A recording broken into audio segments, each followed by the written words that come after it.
Change has come to America. Believe it. Help is on the way. Knock, knock. Who's there? Abramovich and the two Ukrainian negotiators in the level below this level were poisoned with some sort of chemical weapon. So the big, warning went out today to the negotiators who are at the level just below the two presidents and said, listen, when you go in there with Erdogan, you'll notice Erdogan's not going to shake your hand. Don't shake anybody's hand. Don't eat anything. Don't drink anything. Abramovich and the Ukrainian negotiators said the only thing that they ate ahead of those meetings was chocolate and water. Interesting choice. Just say, but that's what they said. And today Barry McCaffrey is like, this is bizarro world. Okay, this is really crazy. Don't believe a word Putin said. Now nobody believes a word Putin says. I've told you this, that Russians, plural, are world heavyweight champion liars. They are, because they have to be, because society is so prohibitive. You can't disagree with the president. You can't talk politics. You can't be LGBT. You can't be even sympathetic to LGBT. You can't be any other religion except Russian Orthodox. Do you know what I'm saying? And so they've learned how to hide themselves. They've learned how to lie. But anyway, so Barry McCaffrey was given a report today, and he was going, this is so bizarre. We got to look at his own personal history. The Russian armed forces went in to take back Chechnya. They were repulsed. Putin doubled down. He took 2 years. He destroyed the city of Grozny, where almost no one remained alive. No brick stood on another brick. When the Russian armed forces went into Georgia, they completely lost control of their military. This tiny country fought them to a standstill, and he redoubled on his efforts. So we should remain, I'm sure the Ukrainian leadership understands this better than any of us, extremely leery. We're dealing with a guy, Richard Engel just reported, and on the ground in Turkey, where the Ukrainian negotiators have to worry about being poisoned by a handshake or by touching the surface of the desk. So Putin murders people internally and globally. We shouldn't trust the thing he does. This is the time for the community of NATO to redouble efforts to support the Ukrainian armed forces. Putin cannot come out of this saying, I won. It's important not just for Ukraine, but places like Taiwan and other to not reward naked criminal aggression. Of a Putin-Zelensky meeting. What do you see there, Christiane? Yep. Well, look, again, if that was to be the case, it is another major concession to President Zelensky, who has asked from the very beginning, even before the invasion, to have face-to-face talks with President Putin. Up until just yesterday or the day before, the Kremlin was saying there is not enough progress in these talks, i.e. maybe not enough progress for them on the ground, to have that kind of meeting. If they are, in fact, floating that now, that is something that President Zelensky had asked for. He kept saying, he said it to me just before the invasion when we were in Munich. He said, I don't know what Putin wants. That's why I want to have a face-to-face meeting. Putin poo-pooed that. He wanted to talk to other world leaders. He would love to talk to the United States.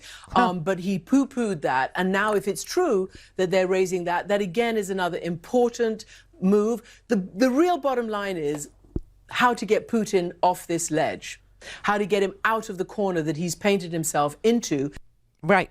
And so this is what Zelensky wants. He wants a couple of things. And the first thing he wants is to sit down with Putin. And if Putin sits down with Zelensky, Putin has to know that the entire world is going to see that as Putin being a loser, which is why he doesn't want to sit down with Zelensky. But this war effort was so piss poor. It's so bad that Putin might end up giving Crimea back. Do you know what I'm saying? I mean, that's how lame the Russian military is. And why? Because the Russians don't want to fight the Ukrainians. There is no will to fight the Ukrainians. The morale is low. Supplies are low. They've been low since the beginning, as we all knew. There was no food. The rations were from 2015. They were running out of fuel. There are radio calls between Russians saying, I'm running out of fuel. I'm running out of fuel. Somebody get us fuel. And we're stopped. Do you know what I'm saying? So, and the Ukrainians were fierce. They were like, this is our land. Get off our land. Then they heard that the Russians were raping their women, and they are. They're raping their women, and they were like, okay, because think about who is left behind. Think about who is left behind in these cities that Russians are blowing up, that they are razing to the ground, that they are making look like no brick on brick, no life, in the place at all, right? It's the elderly, it's the senior ladies who could not get out because the senior guys, they're fighting. They are. I told you, there's 68-year-old guys that are out there fighting. The women and the children, they moved either internally inside Ukraine. 10 million people are displaced inside Ukraine. And we know about a tenth of the population, about 4 million people fled Ukraine. They left. The women and the children. So who's left? Elderly women. Elderly. And that's who the Russians are literally sexually assaulting. It is disgusting what's going on there. And so what Zelensky wants are two things. He wants a ceasefire. He wants all the fighting to stop, all of it.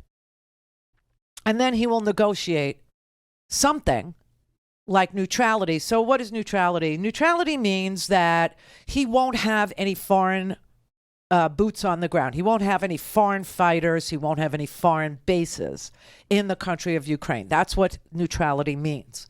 And Zelensky said, hey, listen, I just let Vlad know that neutrality is on the table. We could talk about that.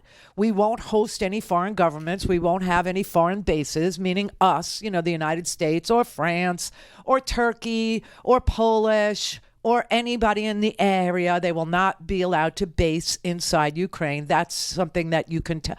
So when Zelensky gave a note to Abramovich to take to Putin, to say that to Putin, Putin literally told Abramovich, I will thrash him. I will thrash him.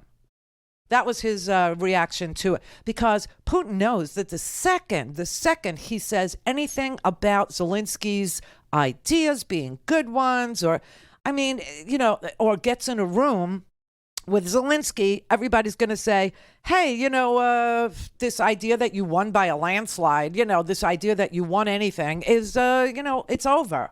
It's over.